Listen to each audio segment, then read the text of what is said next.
Hola Ricardo, ¿qué tal? ¿Cómo estás?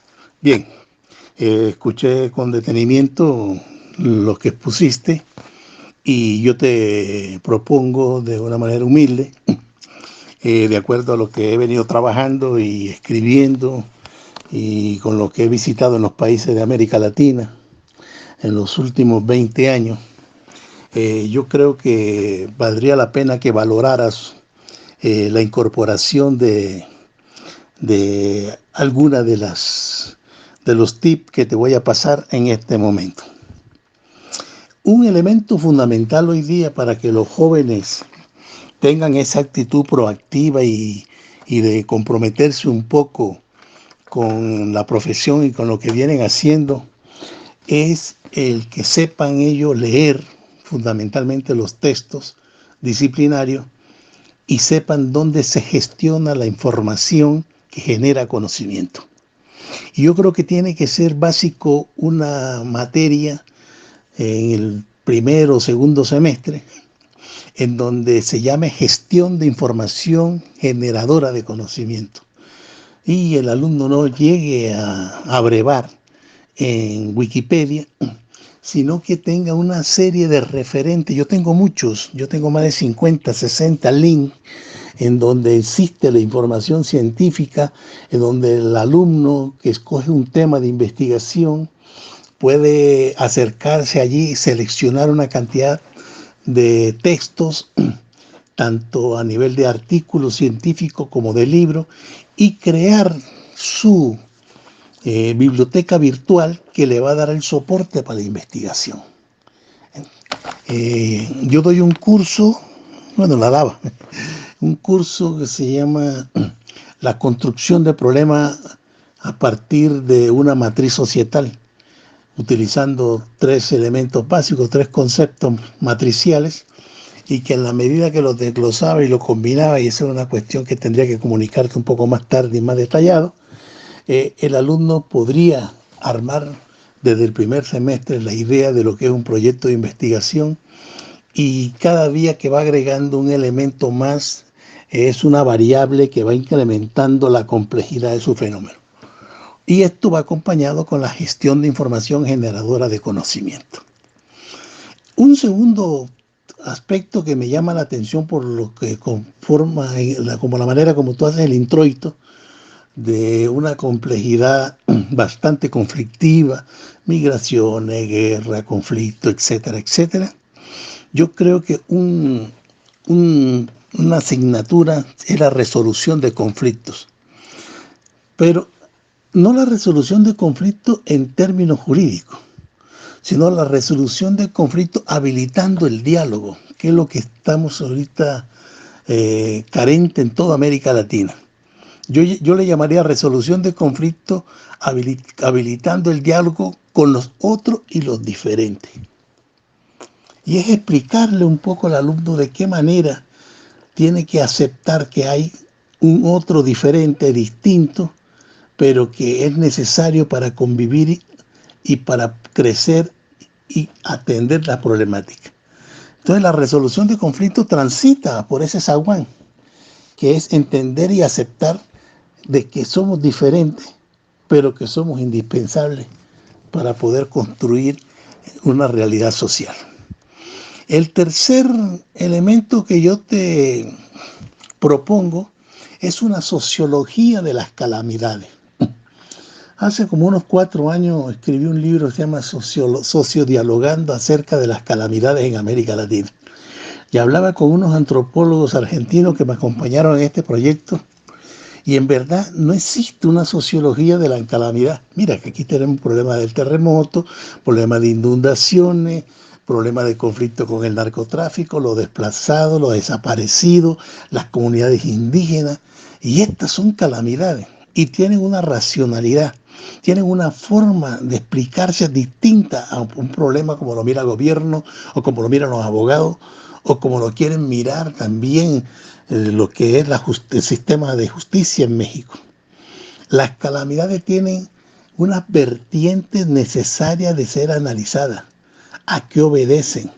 Tiene que ver con la territorialidad, tiene que ver con la apropiación, tiene que ver con los intereses, tiene que ver con la política. Y entonces esta es una mezcla de factores que es interesante analizarlos bajo la perspectiva de la sociología de las calamidades. Otro es, lo vi que lo tienes un poco desarrollado, yo lo englobaría en esta parte organizacional que tú relatas, desde lo micro hasta lo mediano y lo macro. Es un mapa organizacional en las sociedades latinoamericanas, en donde el alumno pueda caracterizarla, descubrir su perfil y la utilidad que tienen dentro de la sociedad. Ejidos, comunas, organizaciones barriales, organizaciones deportivas, ollas populares, en fin, un mar de organizaciones que tenemos que analizarla por las características de su territorialidad, de su espacio, de su gente, de su idiosincrasia. ¿Qué perfil tienen y cómo se insertan en la sociedad y de qué manera ellos pueden ser útiles para el desarrollo, para buscar una mayor equidad y una mayor justicia dentro del sistema social?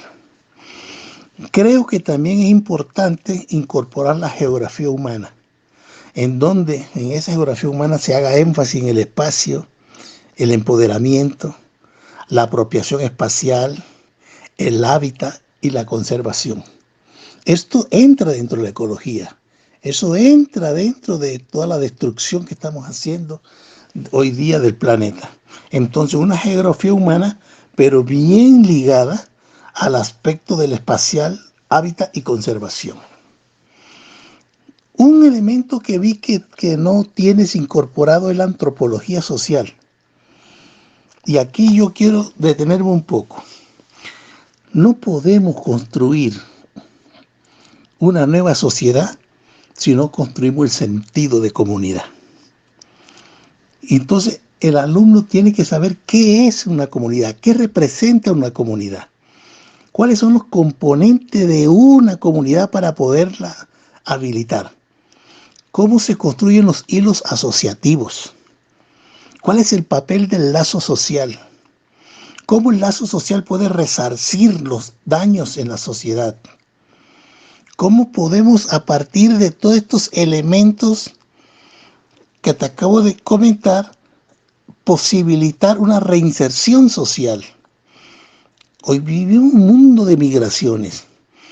Estamos viviendo muchos desastres naturales, mucha guerra, muchos conflictos degradantes.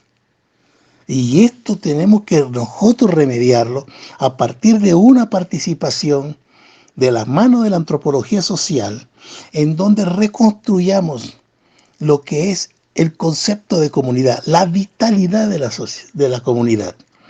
Y en eso la vamos a desgranar, tal cual como se hace con un elote.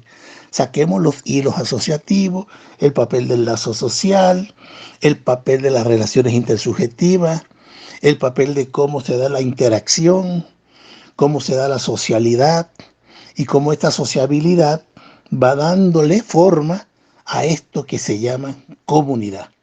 Pero para poder construir comunidad tenemos que resolver una serie de problemas, llagas que tenemos, que es la reinserción social. Ahí tenemos algunos migrantes que llegaron y tenemos que incorporarlos y tenemos que buscarle una forma de ser parte de una comunidad. Y tenemos que entender también que lo que sufren estos desastres naturales que hoy día lo estamos conociendo y que se tienen que desplazar o cambiar de lugar, cómo se reinsertan otra vez y cómo se tienen que ellos buscar cierta maleabilidad para engarzarse con los nuevos núcleos comunitarios. Y a partir de aquí entonces vemos nosotros también cómo, que en el caso de Michoacán, en el caso de Guerrero, en donde el narcotráfico ha hecho un desastre, aquí tenemos que también hay muchos desplazados y aquí es una parte importante.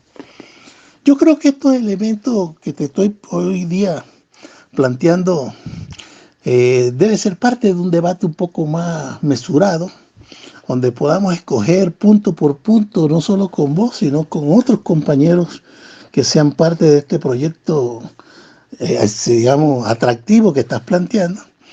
Y podríamos ampliarlo un poco más e incluso conseguir una base de datos, decir, bueno, vamos a conseguir información sobre cuáles son los links o los abrevaderos de la gestión de información generadora de conocimiento.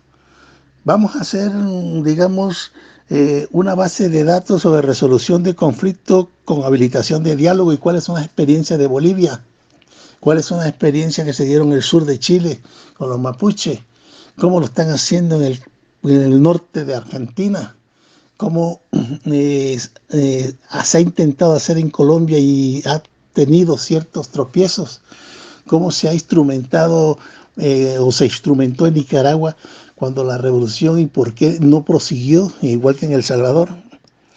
También en sociología de las calamidades podríamos reflexionar entre varios y decir, bueno, ¿por qué no hacemos una reflexión de 10 minutos, una ponencia aquí a través de este medio?